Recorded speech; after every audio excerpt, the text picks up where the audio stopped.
I might buy the story that she fell off this little porch. My daughter was beaten to death. I'm Katherine Townsend, host of the true crime podcast, Hell and Gone, and I'm heading back to Arkansas on a new case to find out what happened to Janie Ward on September 9th, 1989. When there's no justice done, it hurts a lot of people. It hurts the whole town. Listen to Hell and Gone, that's Hell and Gone, on Apple Podcasts or on the iHeartRadio app or wherever you get your podcasts.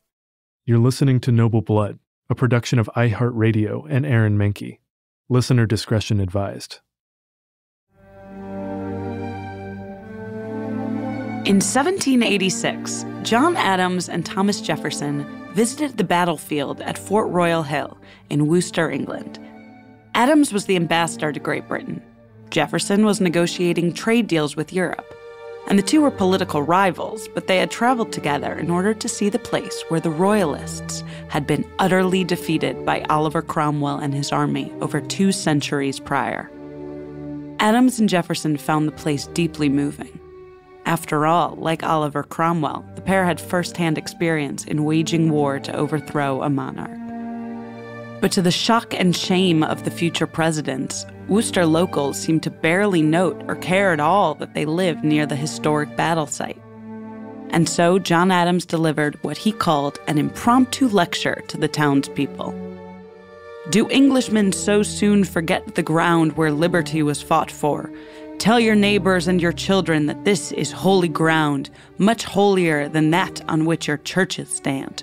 All England should come in pilgrimage to this hill once a year."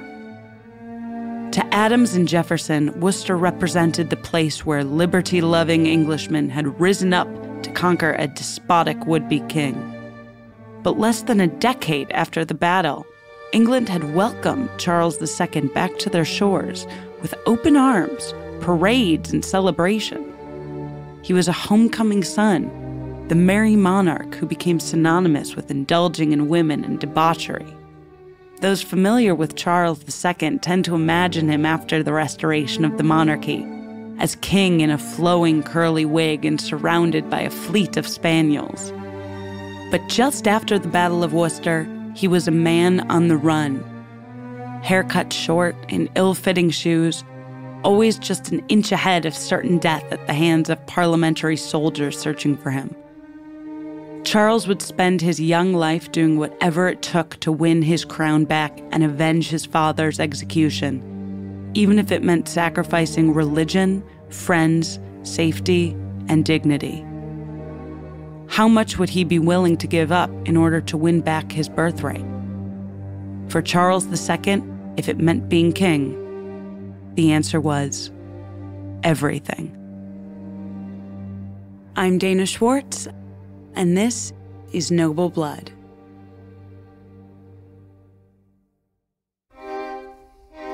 If Charles II's father, Charles I, believed in one thing, it was the divine right of kings to rule. Charles I lived and breathed the notion that being king meant power bestowed upon him by God.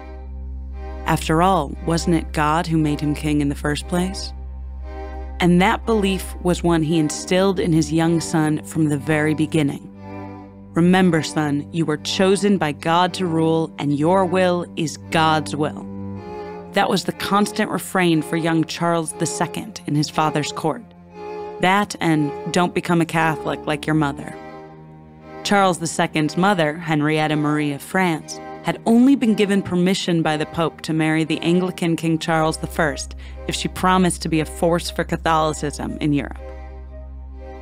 Most of Charles II's childhood was idyllic, cushioned by the luxury of court, even if that luxury demanded certain restrictions and ritual. For 11 years, his father ruled singularly, until his taxes and continual dismissal of Parliament ignited a rebellion. The parliamentarians, led by Oliver Cromwell, rose up in civil war against King Charles I, who they accused of tyranny and treason. Even though he was only 14 at the time, Charles II joined his father in the battles of the First English Civil War. Members of the army noticed the young prince's bravery, the boy who was already so tall, with the striking, dark complexion of his French-Italian mother.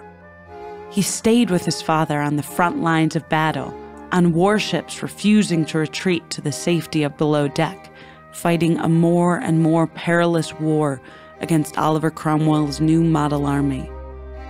Until finally, everyone knew that the cause was lost, and the prince would need to leave the country for his own safety.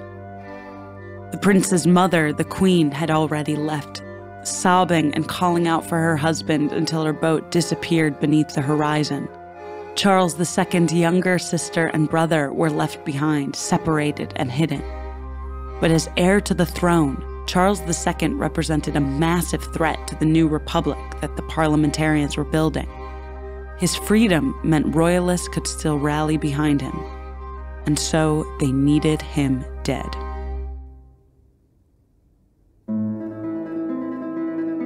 Young Charles II's exile began in Jersey, an island off the coast of France, where his host attempted to maintain the royal pomp and ceremony that the young prince had been accustomed to, back when he was the heir to a throne that still existed.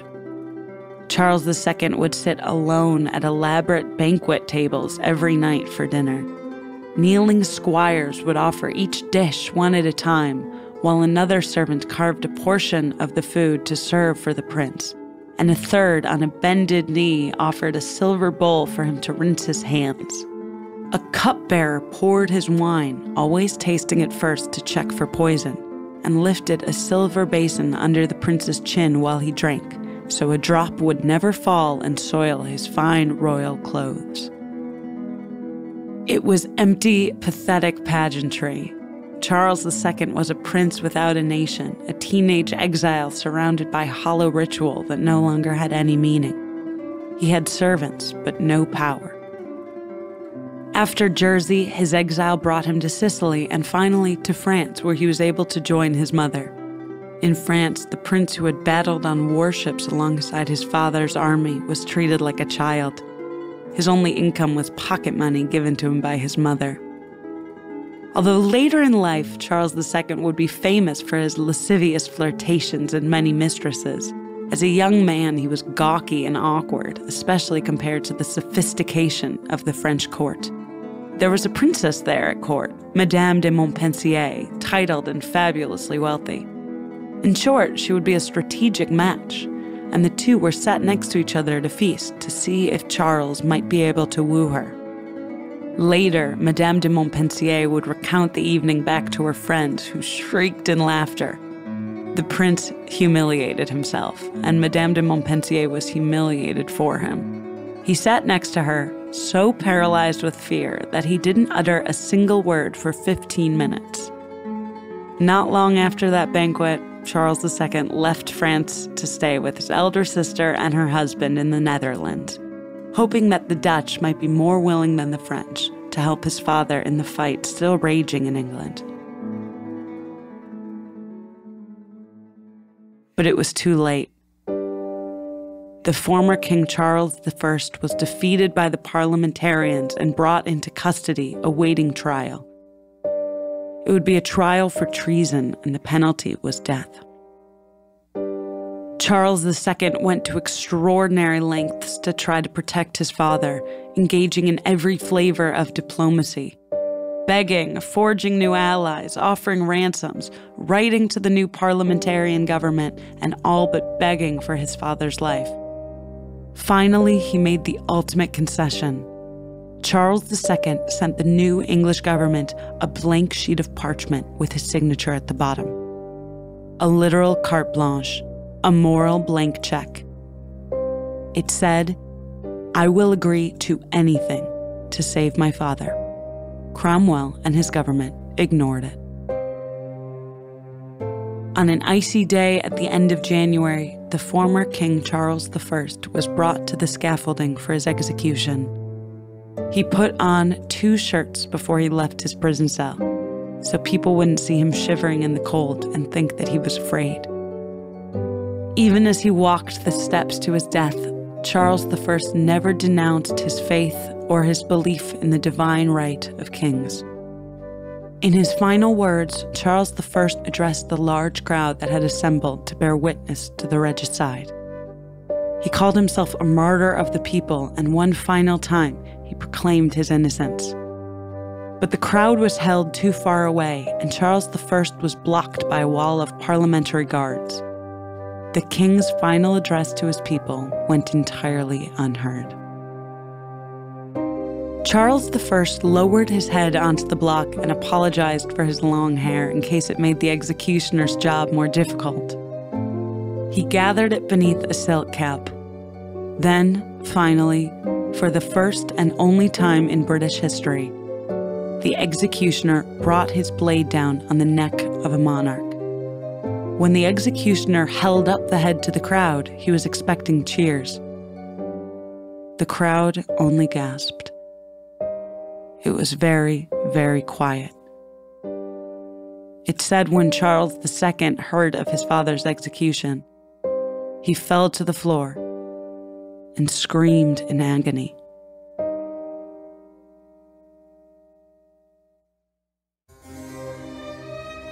If Charles II was going to win back the English throne, he needed an army, and his best hope was Scotland. Though the deeply pious Presbyterian Scotland had nominally declared Charles II as king, they refused to let him enter the country unless he pledged to accept Presbyterianism and spread the faith across Britain when he had once again become king. That would mean Charles II formally renouncing the faith of his Anglican father and the faith of his Catholic mother. He needed to negotiate. Fortunately for Charles II, he had a brilliant bargaining chip, the spectacular General Montrose, who had fought valiantly for Charles I and won several spectacular, surprising victories for the royal forces. Montrose was loyal to Charles II and readily agreed when Charles II asked him to invade Scotland with a small force to attempt to raise the Highland clans in order to challenge the Scottish government on his behalf. But as Montrose fought, Charles privately continued his negotiations with the Scottish government until he finally agreed to the terms of the Scottish nobles. Charles wrote a letter to Montrose, telling him that he was making him a Knight of the Garter, the most prestigious order of chivalry that can be granted by a monarch. It was as good as a kiss of death. While Montrose was still battling on his behalf, Charles secretly signed a treaty with the very people against whom Montrose was fighting. Montrose was captured, dragged through the streets, and hanged like a common criminal, not even receiving a nobleman's death of beheading with an axe. Charles II gave up Montrose, his father's finest general and a military hero, but he got his alliance with Scotland. After agreeing to uphold Presbyterianism, Charles II entered Scotland as their king. He and his men made their way from the coast into Edinburgh, passing through the north gates into the city. "What's that?" Charles asked, looking up an irregular shape on the gate. It was twisted and blackened, pecked at by birds, and run through with a large nail. One of the Scottish guards answered him. It was one of Montrose's arms, hung up on the city gate as a warning and deterrent to others. Charles was silent the rest of the ride.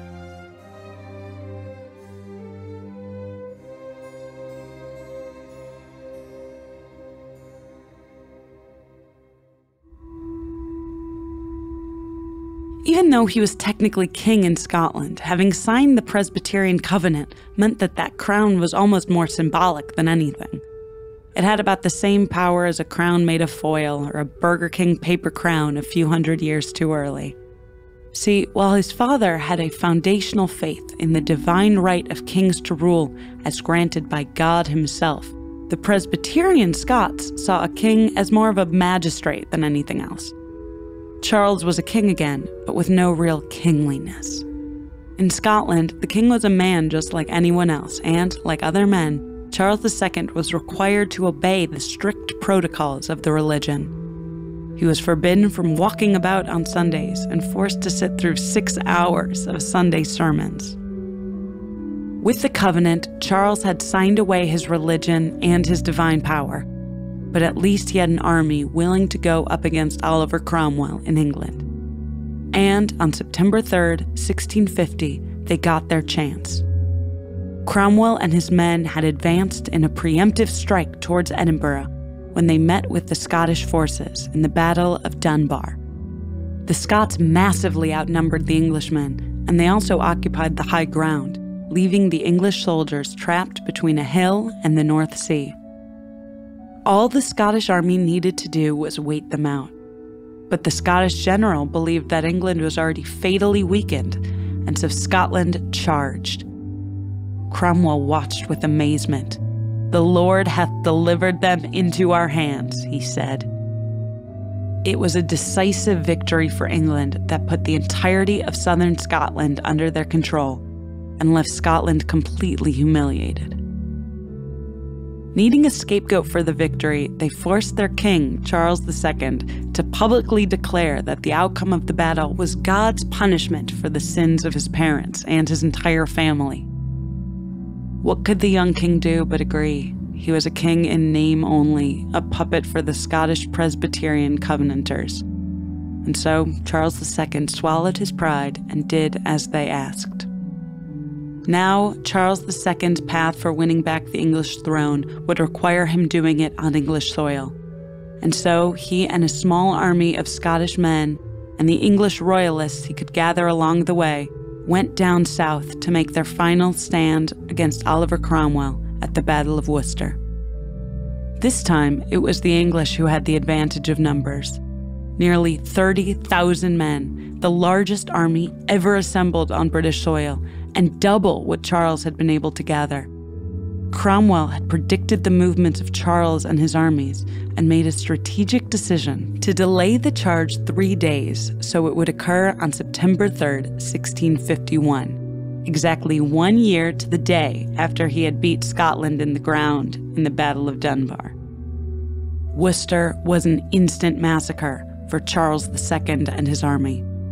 3,000 of his men were killed and another 10,000 were captured, deported off to work as indentured servants or worse.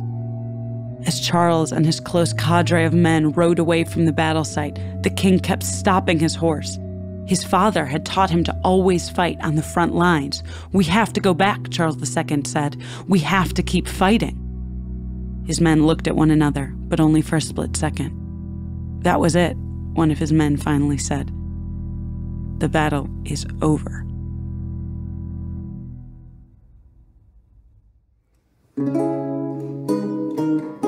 The parliamentarians needed Charles dead. Even though the parliamentarians had won a decisive military victory, there were still those loyal to Charles, and as long as he lived, he was still a symbolic threat to the new republic. Almost no one in Charles's army had escaped from Worcester. Cromwell's men had cast a wide net around the battle, and they assumed that the king, who had been on the front lines leading his army for most of the fight, would be among the many dead bodies left when the fighting was over. But by some miracle or brilliant stroke of luck, Charles had escaped. And so the would-be king spent the next 6 weeks weaving through the English countryside in an increasingly perilous series of near captures, trying to make it to safety while the parliamentarian guards searched for him. Escape was a risky and dangerous prospect. The king was 6'2" at a time when the height of the average Englishman was closer to 5'6", and he had an astonishing price on his head, £1,000. He had a few allies, a small network of England's secret Catholics, but anyone he met could betray him, and would certainly be tortured as to his whereabouts if soldiers discovered that they had been associated. Among that Catholic network were 5 brothers with the surname Pendrell, who saw it as a mission from God to protect their king against the enemy of Cromwell's Protestantism. One of the brothers, Richard, cut the king's hair so that it was short on top and long at the side, in the style of a common laborer. Charles was trained in the local dialect and given workman's clothes and shoes. For King Charles II, who had up until that point only ever worn the finest footwear, the rough shoes left his feet bleeding and blistered. Thanks to his height, none of the shoes the Pendrells had on hand would fit him, and so Charles was forced to slice open the sides of a pair of shoes several sizes too small.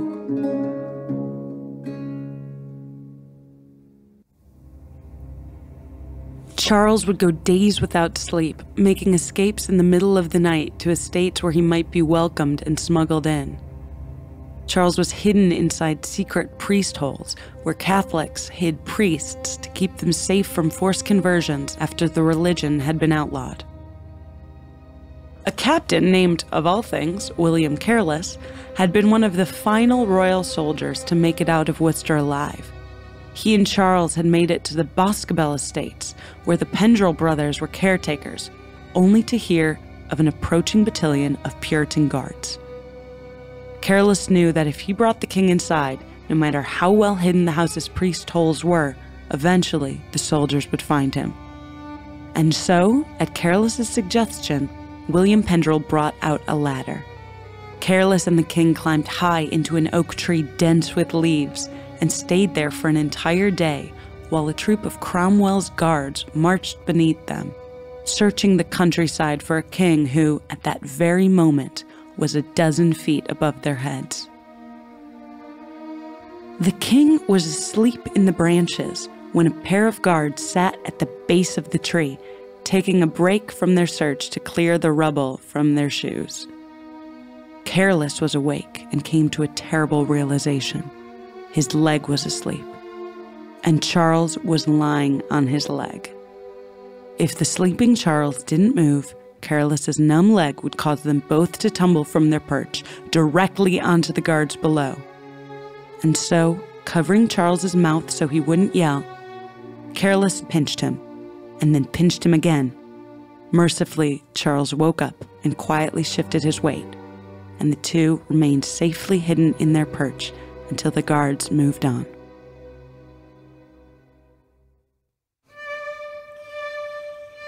After the king successfully evaded troops at Boscobel, 2 of the Pendrell brothers went with him to the estate of Moseley Old Hall, the home of a man named Thomas Whitegreave. There, Charles II was given his first proper bed to sleep in since he had escaped from the Battle of Worcester. A family priest was also there, a man by the name of Father John Huddleston, who bathed and bandaged the king's torn and bloody feet. Charles had been shown so much generosity and loyalty by Father Huddleston and by all of the Catholic Englishmen who had aided him along in his escape, that Charles pledged then and there that should he become King of England again, he would once again grant Catholics religious freedom. "If it pleases God I come to my crown," he told Father Huddleston, "both you and all your persuasion shall have as much liberty as any of my subjects." Charles stayed relatively comfortably at Moseley Old Hall for 2 days, until parliamentary troops arrived on the afternoon of the 3rd day. Charles and Father Huddleston were quickly hidden in a priest hole, but the troops tortured and interrogated their host, Thomas Whitegreave, convinced that he had fought with Charles at Worcester, even though the truth was that he hadn't. Eventually, after hours of interrogation, the troops left, but the forces of danger were only closing in on Charles faster. The Pendrell's brother-in-law had already been captured by English forces, interrogated, tortured, and hanged. But the entire time, he had refused to give Charles up. For the final leg of his journey, Charles rode with a woman named Jane Lane, who had received a permit from the military to travel to Bristol with one of her servants in order to visit a family member. If he made it to Bristol, Charles could find a boat to take him to France. And so he adopted the alias William Jackson and rode on Jane's horse with her, maintaining the charade that he was her servant to anyone they met. When the two stopped at an estate for lodging, Charles, as William Jackson, was sent to the kitchens to work as any servant would have been. He was assigned to wind up the jack that would be used to roast meat in a fireplace. But Charles, having been royalty his entire life, had no idea how to do it. The cook was immediately suspicious. "What kind of servant are you who doesn't know how to work a jack?" he spat. Charles thought quickly and came up with an excuse. His family was so poor, he said, that they so rarely ate meat that he had no experience with roasting it. The cook was satisfied. The entire escape lasted 6 weeks. And when Charles finally made it to Bristol, he was able to smuggle his way onto a French merchant ship and make his way to safety, right under the noses of the parliamentary guards. It was the most heroic experience Charles II would have for the next decade. He was safe while he was abroad, but he was also politically impotent, relegated to attempting to beg for treaties with princes from surrounding countries who had little to no interest in his plight. But then something happened. A little less than 10 years later, Oliver Cromwell died on the exact anniversary of the battles of Dunbar and Worcester. Cromwell's son, Richard, was milquetoast and passive, and with no strong leader to take over, parliamentarians recognized that the country was on the verge of civil war. To stave off anarchy, the leaders of the government had secretly written to Charles II, who had been living in the Spanish Netherlands. Charles II agreed to their terms of forgiveness and leniency for those who had fought him, with the exception of those who had committed regicide against his father.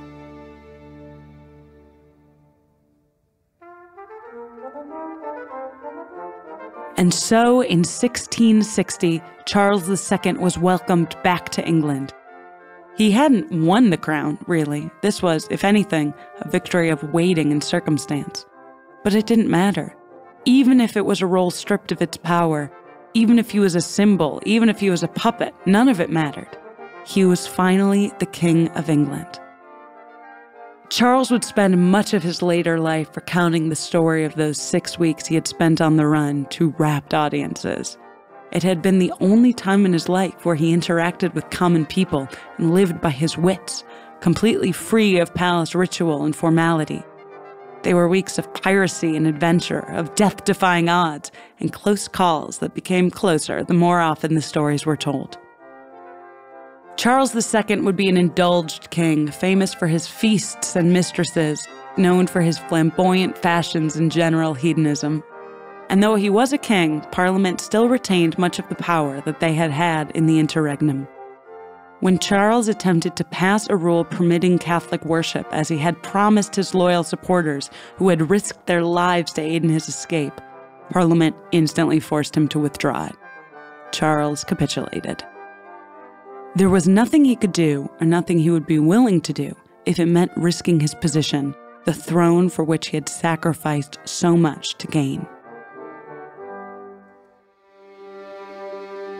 When Charles was on his deathbed, suffering from organ failure and internal bleeding that even the most dedicated bloodletting efforts of the royal physicians couldn't cure, his brother James came to comfort him.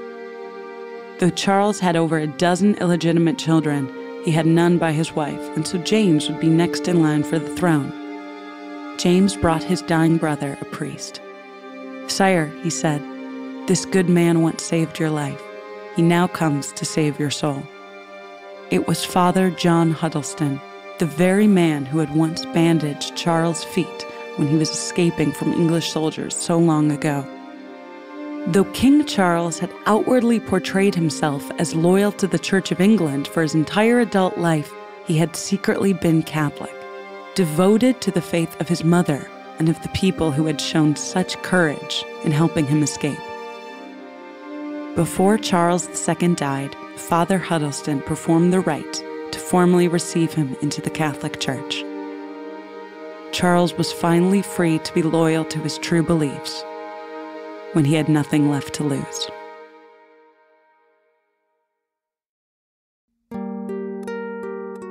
That might be where Charles died, but there's still a little more to the story. Stick around after a brief sponsor break to hear more about Charles II and his legacy.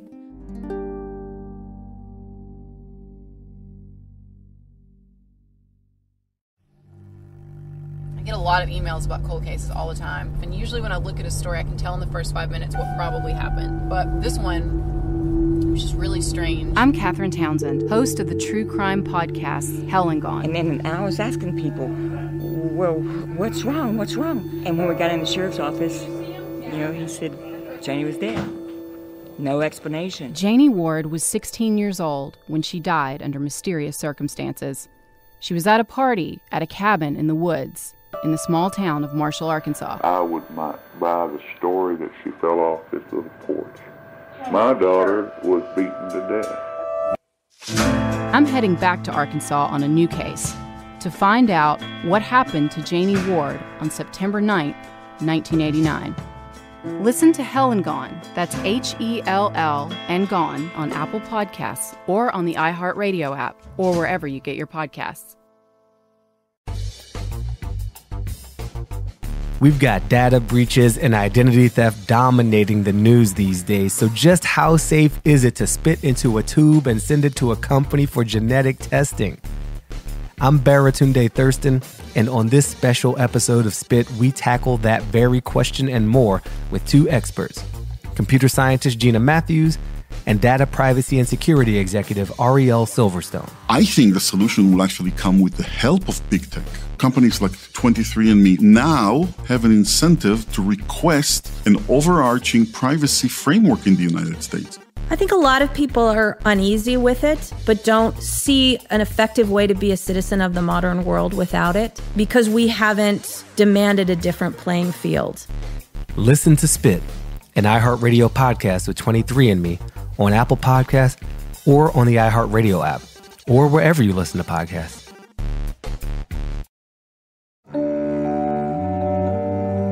In 1619, astronomer Edmund Halley of Halley's Comet fame named a new constellation in the southern skies.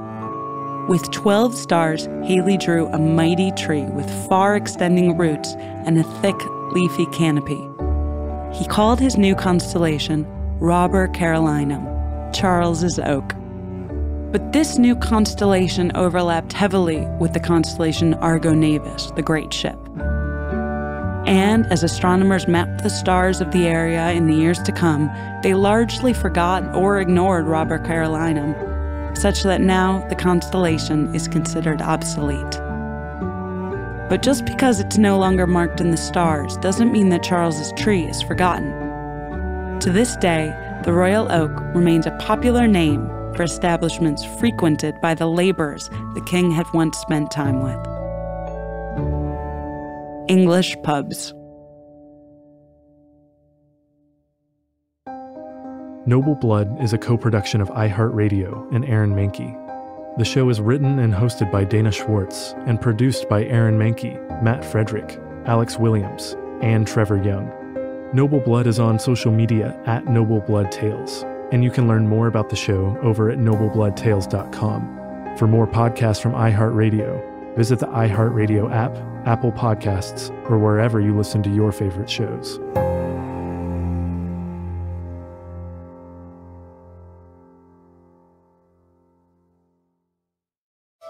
I would might buy the story that she fell off this little porch. My daughter was beaten to death.